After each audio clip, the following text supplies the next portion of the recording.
Good evening, দেখছেন news 18 Bangla. আমি rubella রয়েছি আপনাদের সঙ্গে। জেলা থেকে সরাসরি শুরুতে যে খবরের দিকে নজর রাখবো, দেখুন কলকাতা থেকে জেলা বাংলার এসআইআর নিয়ে ফের হয়রানি, এবং আমরা যে হয়রানির ছবি দেখেছি প্রথম থেকেই। এসআইআর এর পর পশ্চিমবঙ্গের নামবাদ এবার 1 কোটির কাছাকাছি। খসড়া তালিকা এবং প্রথম ভোটার তালিকা মিলিয়ে বাদ যায় 63 লক্ষ। এবার বিচারাধীনের তালিকা থেকে বাদ 27 লক্ষ, আর সব মিলিয়ে সংখ্যাটা প্রায় 91 লক্ষ।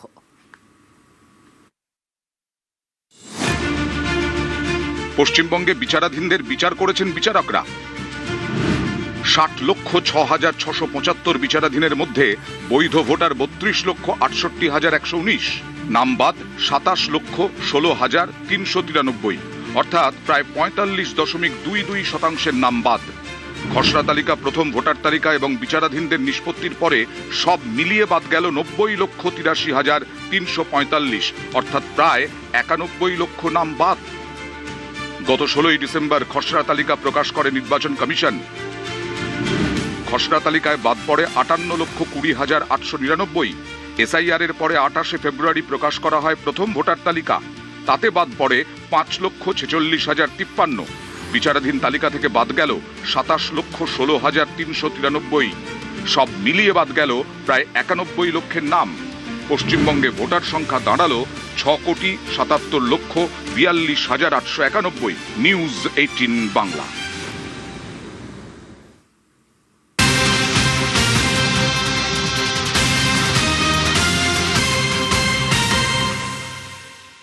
আর এই এসআইআর এ আসুন আপনাদের জেলা ভিত্তিক কোথায় কত নাম বাদ সেগুলো গ্রাফিক্যালি একটু দেখায়। মুর্শিদাবাদে 4,65,137 জনের নাম বাদ।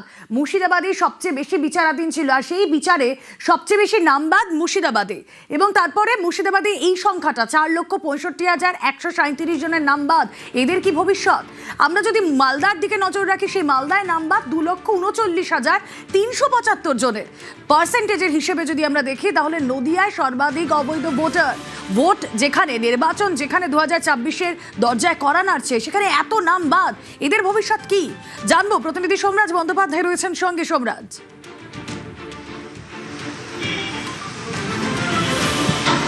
দেখো, আন্ডার অ্যাডজুডিকেশনে থাকা যে 60 লক্ষেরও বেশি ভোটার, তার মধ্যে দেখা গেল অন্তত গতকাল রাত পর্যন্ত যে পরিসংখ্যান এসে পৌঁছাচ্ছে, সেখানে দেখা গেল প্রায় 27 লক্ষেরও বেশি ভোটারের নাম বাদ পড়ল। অর্থাৎ জুডিশিয়াল অফিসাররা মনে করেছেন যে তারা অবৈধ ভোটার, এবং এক্ষেত্রে আগামী দিনে তাদের ভবিষ্যৎ কি? তাদের ভবিষ্যৎ রয়েছে ট্রাইব্যুনালের কাছে।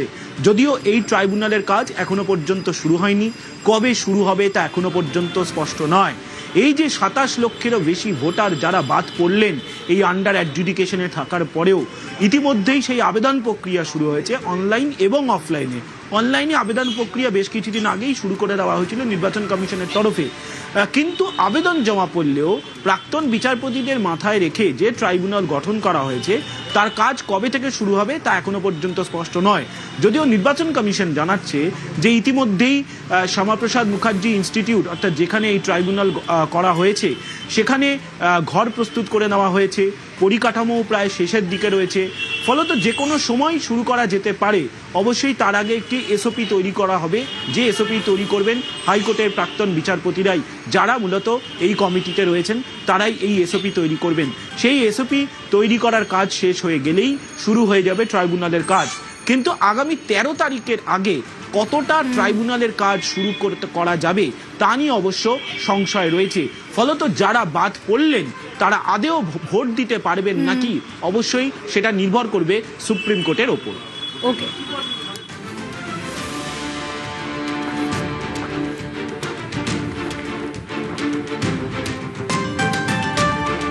আর শুধুমাত্র আমরা যদি দেখি মালদা মুর্শিদাবাদ তা নয়, নামবাদে এগিয়ে 2 24 পরগনা, পূর্ব বর্ধমান। শতাংশের হিসেবে নদিয়া সর্বাধিক অবৈধ ভোটার, কোচবিহারের রাজবংশী ভোটে কোপ এবং মতুয়া ভোটেও কোপ পড়েছে। নদিয়া, তার পাশাপাশি উত্তর 24 পরগনা, 2 জায়গাতেই মতুয়া ভোটে কোপ পড়েছে, সংখ্যালঘু ভোটেও।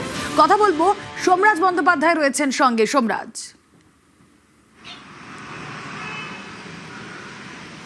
দেখো, তুমি যদি মুর্শিদাবাদ জেলার দিকে লক্ষ্য রাখো, তাহলে মুর্শিদাবাদ জেলায় সব থেকে বেশি আন্ডার অ্যাডজুডিকেশন ছিল 11 লক্ষেরও বেশি, যেখানে বাদ পড়েছে 4,55,000-এর বেশি ভোটার যারা বাদ পড়েছেন।